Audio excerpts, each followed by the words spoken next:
I got a behind the scenes look at how spirit guides work. And this video and podcast is all about how to get your team working for you. We go over how they work, who they are, how to reach them, and some troubleshooting of where you might be missing the mark. Let's get into it. Hi, welcome to Of Course It's Miracles, a Course in Miracles podcast. I'm your host, Candace Johnson. In this podcast, we take a non-dogmatic approach to the major topics in A Course in Miracles teacher's manual. Together, we'll explore the course from a more cosmic and esoteric perspective to better understand the true nature of our realities. Join us as we uncover how to bypass illusions and make the light choice for a life filled with miracles. So the other night I had a dream where I was a spirit guide, and I'm going to tell you all about it because it really gave me a lot of insight into how the teams work. After that dream, I went outside in the middle of the night to talk to my guides about it, and they told me I had to share it and gave me even more insight. And they're here with me to channel this message so that you have everything that you need to ensure that you are reaching your guides and able to fulfill your mission on Earth. So in the stream, I was in the middle of the city. And there was a medium-sized glass building, and the second floor of the building had a large balcony that overlooked the street. There was a guy exiting the building, and I was somewhere with a team. There were two more people, and we were discussing how to get him to go around the building so that the person who was going to come out on the balcony could see him. Okay. Now, the person on the balcony, there was going to be someone exiting the balcony. And I'm not quite sure in this dream if there were three spirit guides, if it was a spirit guide for that person, for this person that I was with, we're going to call him John, and for the person that he had to meet later, which you'll understand more as I explain the story. But we had one giant mission, and it was to get him to go around the building, okay? Because this woman on the balcony was going to look down and see him. And when she saw him, she was going to call a friend maybe later on that day or the next day and say she saw John. And that friend who she was calling knew John. And the job and the mission was to get them together because they had to have two sons. And it was so wild because while the scenario was happening, the team, we could see the potential futures and the direction he was going in if it was going to lead him to actually be able to fulfill this mission of this woman seeing him and if the children would come out of it or not. So he would leave the building and go in the wrong direction, and the team would quantum jump him back to the beginning of the building as he was exiting again, because we needed him to go in this specific direction so that the woman could lock eyes with him. Now, a couple of things that I want to stop and tell you. One, there was a leader of the group, someone we had to get approval from to even quantum jump him. And we were having meetings on how to get him or nudge him to where he needed to go. I got the insight that we had tried intuition and nudging him and just trying to get him to call this lady, but he wasn't taking the message. And we had this moment where we were able to get a friend to the party. I think it was a work party, and get him to the party. And that is where we knew we could make this time space connection. Okay. We quantum jumped him back 3 to 4 times because in one time he went to the right. The next time he went towards the water in the city. And then finally we were able to nudge him around to get this scenario happening where we could then see the two sons were going to be born. Okay. That he would have these kids that he needed to have. There's something also with this idea that the teams work together.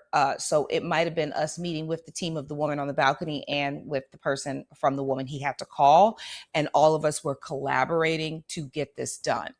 The thing that I really want to point out here is the fact that he was in a loop. There was like a time loop that he kept doing this thing until he got it right. And two, that we had to be at the right time and space to get him to engage in the activity he needed to engage in. So after I woke up from this dream, I went outside to talk to my guides, and we talked a lot about this, and I'm going to go into that next. Okay, so one of the first things that they told me is that this is a job, okay? This is a missioned job that they have.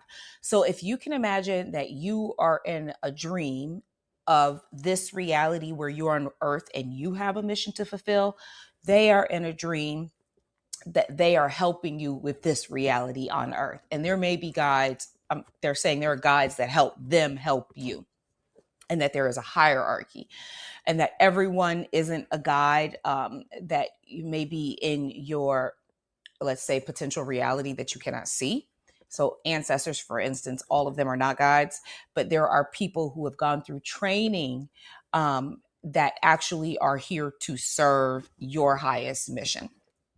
Two, it's a really difficult job. It's like herding cats or trying to get toddlers to do what they want them to do, because of a few things. One, our thought system, we're scrambling through about 8,000 thoughts a day, and they're all the same thing. We're not staying in the present moment. And two, we have become very patterned in the way that we do things, and we don't leave space for spontaneity or for more to come into the field.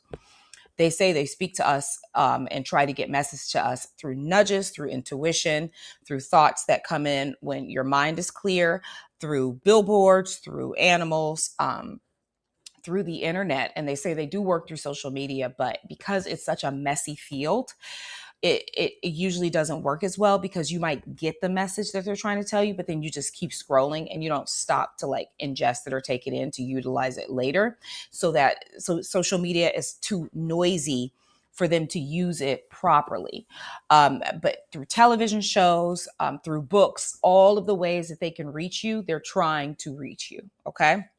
So let's go into who your guides are, or who guides are, and how they work, like what their different missions are. So first of all, you can have guides that are people who have incarnated on earth before, and you do, because they need to have the experience of being here to really help the other guides, because they may have never incarnated on earth. They don't really understand a lot of the nuance that comes with being a human. You have ascended masters who have a ton of knowledge, sometimes on a particular subject. So whatever your job is or your mission is, you're going to have someone who might help you with spirituality versus someone who helps you with relationships, someone who helps you with parenting, someone who helps you to even relax or have fun. You have all of these different varieties of guides. They can be galactic, as in galactic families, or someone you've had a relationship with prior to this incarnation, or other incarnations. You may have been incarnated with them. You may have come to earth with them, and you guys have made an agreement that they are going to aid you on this mission prior to you being here. Because we come to earth and we forget, they have a lot more understanding of your original game plan, and they have a bigger view of where they're trying to get you. And your job is to just focus on the box in front of you on the day to day, where their job is to see the biggest mission and where you're actually trying to go and help nudge you or get you in that direction. You have guides that are animals. You have guides that are galactic. You have guides that are ancestors sometimes. You have guides that are just friends that you have been here with before, and you have ascended masters. Not all your guides speak English. Not all your guides communicate with words. There's usually a spokesperson who can read that energy and filter it to you. But for instance, if you have an animal guide, it might be that their energetic blueprint is an energy that they want you to partake in, but they're not necessarily there to help you with your career or to help you with your relationship. They're more there for you to embody a certain feeling that's going to help you on earth. So while you have some of us who might have a lot of ancestral guides, if you really, instead of focusing on one name or one guide or one idea, and instead of this understanding that there is like a group of beings, light beings, I would say, here to aid you and assist you, and that they're going to ensure that you get the message. It's all about you capturing the message to utilize it. You will be in a better position to work with them in a way where they can actually help you. One thing I'm being told to say is that you really have to understand that on this planet you have free will. So you can listen or not listen. You get to do what you want to do all day. Your guides are not here to placate you, and they're not here to do the work for you.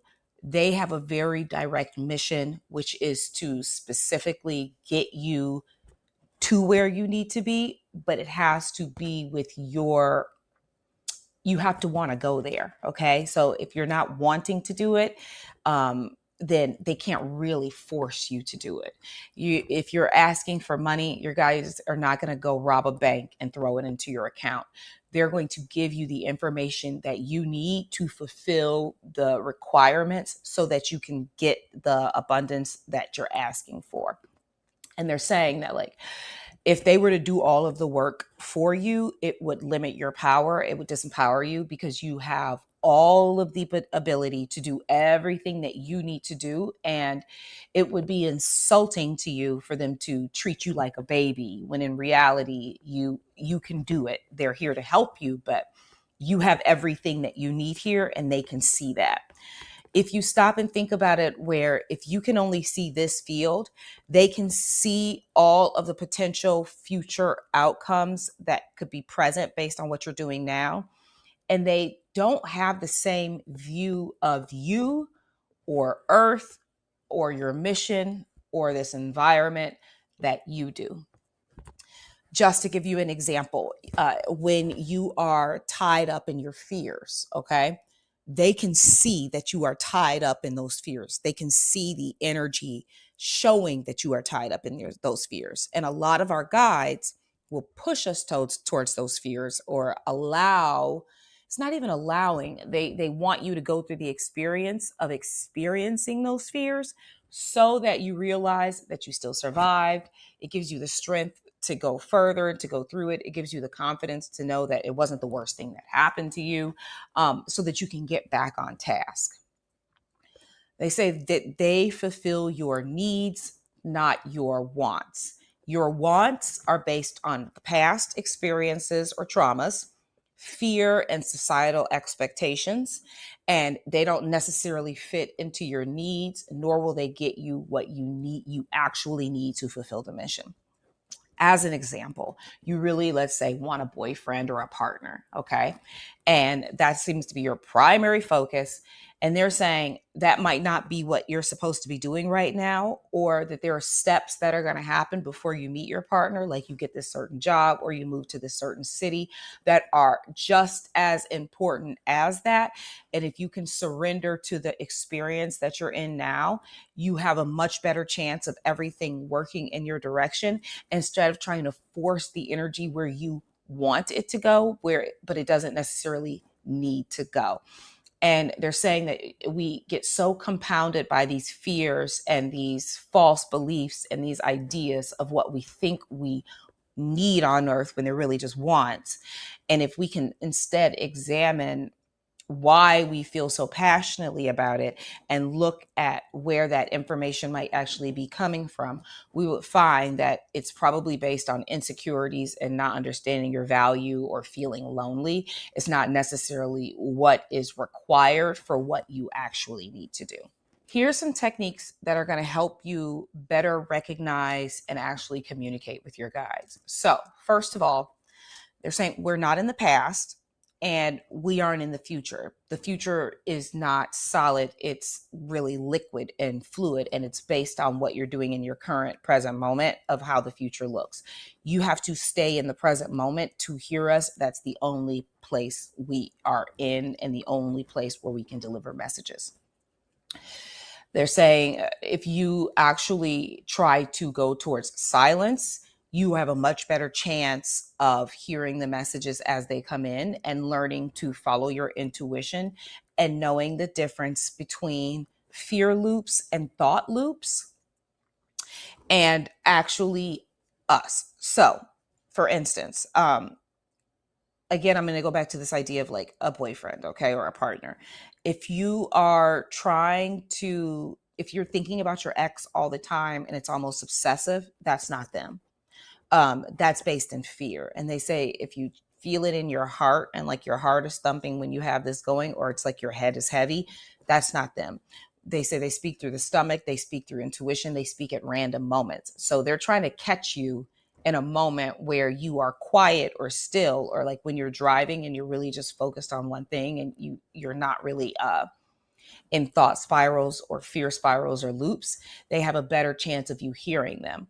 And it's something that you'll notice in your environment, like a billboard or a bird going by. And they do speak a lot through trying to find a pattern in your environment where they can use it as a confirmation. So for me, if I'm outside, which is where I like to be to talk to my guys, to sit on my front porch, I have like a view of nature that I can look at, and it can really help me get messages. When I see a vulture go past, that's usually a confirmation for me. If I see a cardinal, it's a certain confirmation. They speak to you in those ways. So when you'll have something go by, it could be a specific type of car, it could be a sound, it could be anything that they're going to use consistently to let you know, yes, your confirmation, confirmation, confirmation. They're also saying, try this exercise. So when you wake up, or anytime you want to do this in the day, the wake up is the best time because like your day hasn't been filled with stuff yet. But they want you to get into a stillness mode where you can really hone in or focus on finding your quiet. And I have my next deep dive of A Course in Miracles is going to be in how to get into the zone. So subscribe so that you can stay notified of that if you really need help getting into a meditative state or getting into the right mindset. Okay. You can meditate, you can do breathing exercises, you can do a guided meditation. But the point is to find your stillness so that your mind isn't cluttered with a ton of thoughts and you can better hear what's coming in. They say don't do this digitally, but get a pad and a pencil or a pen and write down. And it's nice, they say, if you have a notebook where you do this constantly, you'll have something to go back to, and you'll be able to see more and track the work. But imagine you're meeting with your team every morning and you just simply write down, what do I need to know today? And then allow the information to just come through. They're saying like a stream of thoughts. It'll come through fast. It'll be hard for your pen to keep up with it. And they usually come through in almost like chunks of, if you think of it like a chunk of a packet of light coming in, and then you open the file and it's just a whole bunch of information that you have to take a little bit more time to write. If you're having trouble writing or getting the channel in, because you will be channeling them, scribble for a bit or just write randomly until streaming words come to you. This is the best way to reach them. And then you'll start getting your assignment for the day and getting an idea of what you're supposed to be doing. They're not going to give you 50,000 things to do. And especially not in the beginning, they want to ensure that you're actually listening and following through on the hunches that they're sending you. So they might tell you to go somewhere or like to a coffee shop or to do a certain exercise or a practice or something for the day. And then once you do it, they know, okay, now this person is listening. I can bring in more information so that we can really start working together. But if you think of it like sitting down with the team at a conference table, it's really like that. I see a conference table right now and they're meeting about you and they would like you there. And it's funny, they're saying, people are always saying how to get in touch with your guides, how to get in touch with your guides. And they're like, you could not be in touch with us. Even there are parts that you don't even realize that we're nudging you towards that you do, because we're always here. Time and space are not real. Everything is happening in this moment. You couldn't miss us if you wanted to. So it's less on how to get in touch with us and more how to hear and ascertain and listen to and follow through on the messaging. So really, it's about trusting your intuition, trusting your inner voice, knowing that all thoughts are not your thoughts and that it's like a radio signal. Those words will come through. You might not get or hear, you might not be clairaudient. Learning more about the abilities that you do have. You might visualize. They may speak to you in dreams. It could be just random thoughts that come to you. It could be books that you read. Start practicing by allowing communication to come in when you're doing everyday things. So, for instance, you could channel cook. And that would be going into the kitchen to make yourself a nice meal, and allowing your guides to like walk you through the process without a recipe. Or when you're watching a movie, they're saying we love to talk to you about the movies because there are always like hidden messages in them. Listen for, or like see what insight comes to you that's got a deeper meaning to it. It's usually from your guides. Listening to music and getting yourself, they're saying getting yourself into the zone is the most important part. Working out, listening to music, moving your body, all of these things will get your brain waves into the position, or gamma, I think, where you become a more fine-tuned radio signal. They speak in hunches or a funny feeling. You might see something and you look at it twice and you don't know why.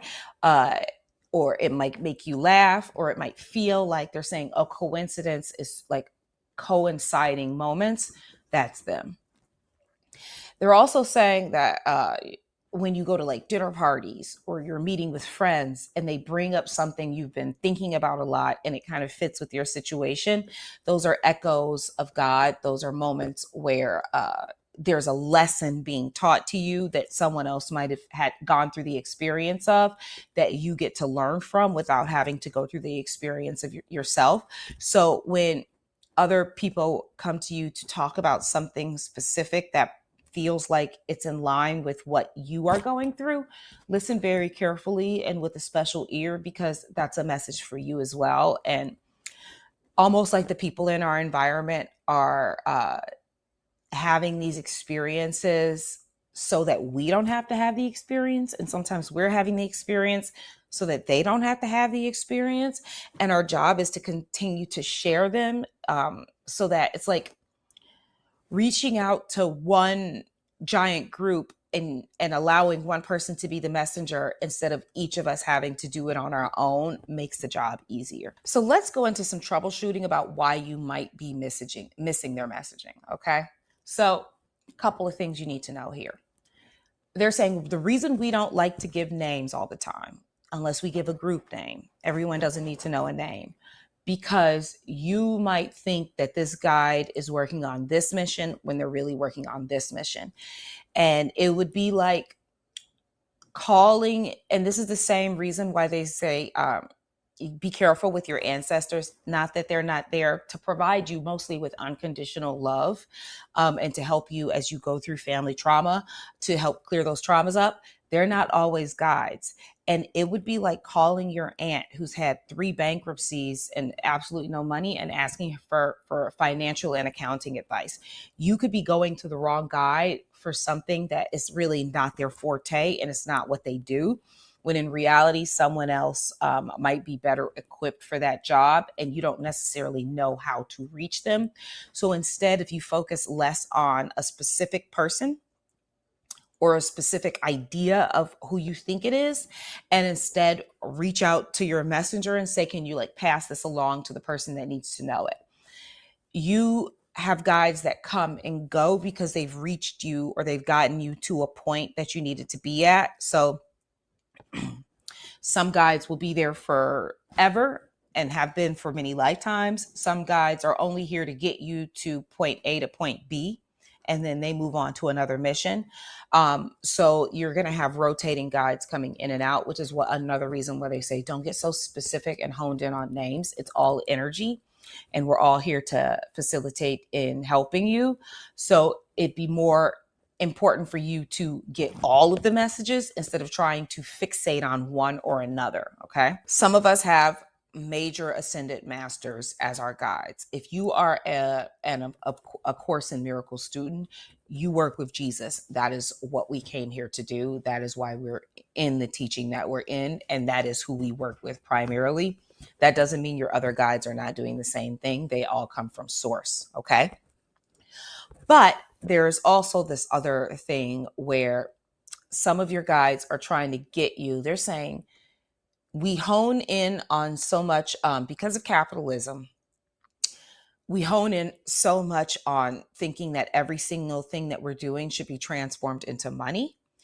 And they might have geared you towards a breathing course or a Reiki course because they wanted you to learn how to self heal. It's not necessarily for you to be teaching it. And we get boggled down with these titles and these ideas when in reality, the big thing that we're supposed to do And they're saying if you're a light worker, you're a light worker no matter if you're a nurse, if you're a teacher, if you're a garbage collector, if you're a mail person. Okay. So, and each of us keep trying to transform our reality from what the real mission is to like some spiritual guru. And they're saying some of us are in that direction, but some of us need to actually use the job that we have now, and you would be better equipped to be a light worker in the job that you actually have. So they're saying, for instance, like if you're a male person, you go and you pick up mail or drop off mail to people's houses, your energetic blueprint is actually leaving a residue in those places, and you are actually fulfilling a part of your mission in those moments, especially if you are in an elevated feeling or an elevated space that is doing far more than if you were working one-on-one with clients. You're actually reaching more people. Same with garbage collectors. They say those are really like jobs that people like to look down on, but in reality they reach more people than the average person does. um, and a lot of it has to do with less what you say and more your energy, and almost like it leaves a residue everywhere. They are actually reaching more and doing more work just leaving their residue than a lot of people are doing by speaking to someone, for instance. And that they might lead you towards some healing things just for you, so that you give off a better residue or resonance, so that you're leaving a cleaner imprint on the world. Okay. Sometimes they're saying the reason you're not reaching them, or you're not reaching your goals, or you think you're not getting to where you need, is because you are so focused on something that's not really important to them. So again, many of our guides don't come from Earth, so they don't really understand like currency or money. And when they see us in this reality field, they see that we have everything that we need, and we are minutely focused on fear that's not real to them, which is why it's important for us to have some guides who've had the experience of Earth. And they're saying that some of these experiences are to ensure that you know what to do with, like, for instance, a little, before you get a lot, and that you need these experiences to find abundance in more areas instead of focusing so much, say, financially. And they're not hearing you, and they're not ignoring you, but I'm getting this idea that like it's like when we are in a state of fear and we're asking our guides for something, almost like I see like someone in the corner not looking at everything in their environment, and like a whole bunch of treasure is on this side of the room, and we become so minutely focused on one idea, we miss other things in the field, and they're already there. That's not something that they even have to do. They're trying to get you to like turn around, but they're saying sometimes it's best to leave you in the corner, because you'll get sick of being there and you'll turn around on your own and not go back to the corner, instead of them trying to get you to turn and look in another direction. When you go through it, you get the experience of it and you learn better. I'm also getting that sometimes our guides do walk ins. So it could be a random person that has a message for you on the street, but also that it could be someone in your everyday experience. It's not like they're possessed, but they get a hunch that they have to tell you something or share something with you. That's another way that they reach out to us. So you don't have to look for like, they're saying we're looking for these outrageous miracle messages, like an angel flying down from the sky to give you a message, instead of like it being the child that smiled at you and told you that you were beautiful. It's in the everyday minutia where the messages come in. It's not in these dramatic dynamic moments that we think are going to happen. It's in your actual every single day life that these little messages come to you, and it's up to you to recognize that they're coming in, and when you do, you can get more. Gratitude is incredibly important because it sends them a confirmation that you recognize what's happening. So it's not them being like, gratitude isn't like them saying, oh, thank you so much, like a pat on the back. It is energy that you send out that actually increases your resonance field, that increases your energetic boundary. And they get more energy from that experience, like you guys share energy that allow them to do more within your current reality. So it's like you give them almost like points or coins to, or like almost up leveling them as you go through the experience of gratitude, because if you're increasing your energetic boundary, you're increasing theirs.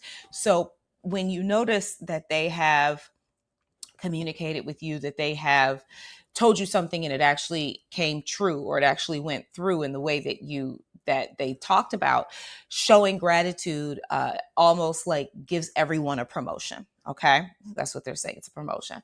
Okay, and when you get frustrated with them because they're not doing something you want them to do, it shrinks the boundary field. It makes it harder for them to do their jobs. And they're saying, ask again, ask another way, and know what you're asking for and why you're asking for it, because it usually has nothing to do with them and it is a lot more to do with your fears. Okay. So they're not here to placate you and to push you through illusions. But sometimes, because we are so strong minded, they might let you go through. And again, let is a weird word.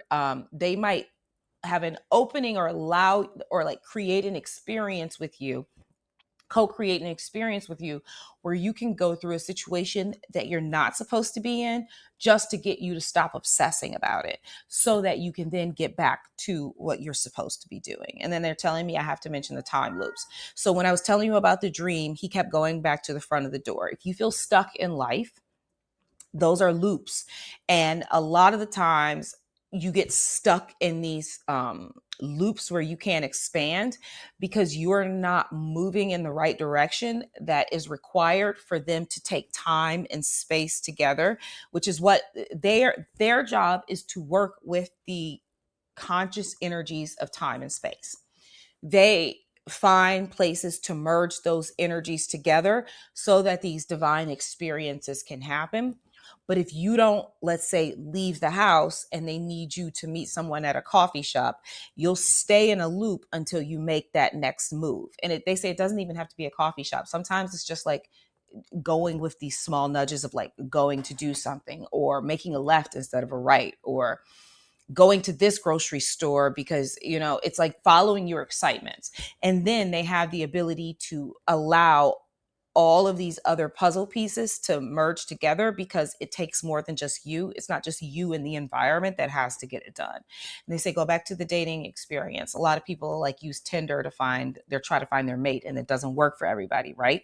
But in reality, you were supposed to go to a party where your friends actually had another guy show up through their friends, and that's your partner. And how they make those interactions happen is like they try to get you excited about the party, they try to get him excited about the party, they try to have this friend throw the party.